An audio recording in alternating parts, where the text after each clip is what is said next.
Facebook friends. We met on the net, as others do. You sent me a wink on gaze.com. You sent me another. So I went back at you, and later on you suggested maybe we could meet for a drink, which I didn't think the best of ideas. Feared far too many years between us. But you weren't fussed. Message, what's age got to do with anything? As if it wouldn't matter. Do you remember then we met in the street amidst the bustle and clatter outside Costa for coffee?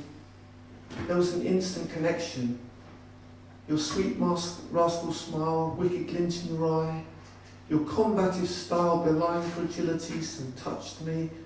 You confided so much in me about childhood rejection, the beatings you took for being lesbian. Showed me the scars of adolescent dejection, so I showed you mine. The ones inside, I could confide anything as if I'd known you forever. Friends saw us together, said I'd never looked happier, my heart beat so fast and my face ached from grinning. Do you remember then you asked about parts no one else should ever mention, that I would never reveal to anyone? But I answered truly without hesitation, for you had good reason and the best of intentions, and I trusted you, and I knew there was nothing I would ever conceal from you. Except then, remember you said you hadn't expected to like me like that. And did I like you like that too? When I replied maybe that was true, well, I lied. There was no maybe about it. It was the only lie I'd ever tell you, and I knew I'd never give you any further reason to doubt it. Do you remember when we parted that first day? Hugged, pecked cheeks goodbye, me to walk home, you for the train. The best of friends apparently, though as you walked away I really didn't believe I'd see you again. I ambled down Moore Street dejected. Then 10 minutes later you texted, I had a really nice time. When can we meet next? That was something I hadn't expected. Something inside of me leapt.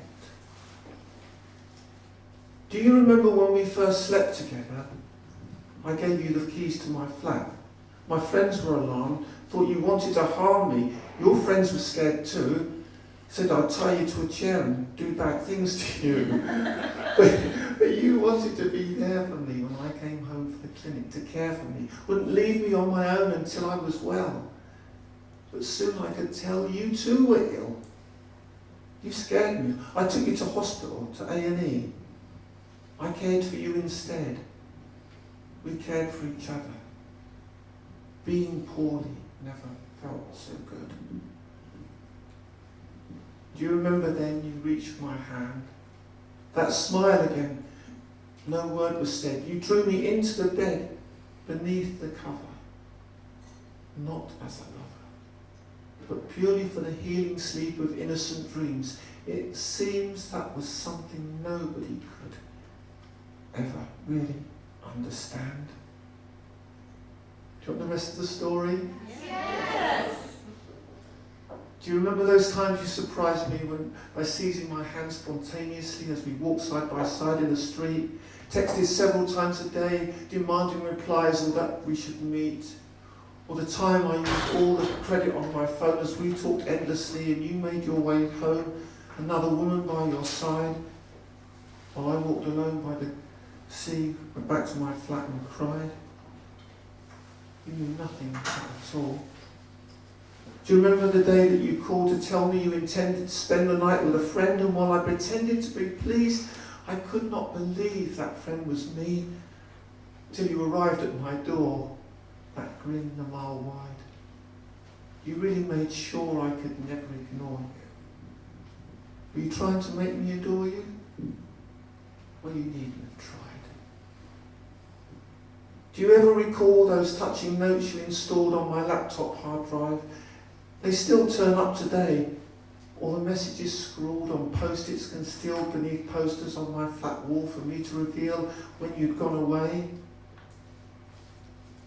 Do you remember those grey days when we walked through the streets seeking something to do or somewhere to eat, your glowering moods that I could not get through, you refusing to speak? And I knew all along I would never belong with you. Do you remember the nights that we danced until 3, played trash tracks, drank red wine, laughed and chatted as we sat on the steps, you smoked cigarettes, annoyed my neighbours with our noise, discussed problems with boys, made promises we never could keep about seeing the world, sleeping together, sharing a flat, but never that. No, never that. We never could. It seems the healing sleep of innocent dreams was something even we never really understood.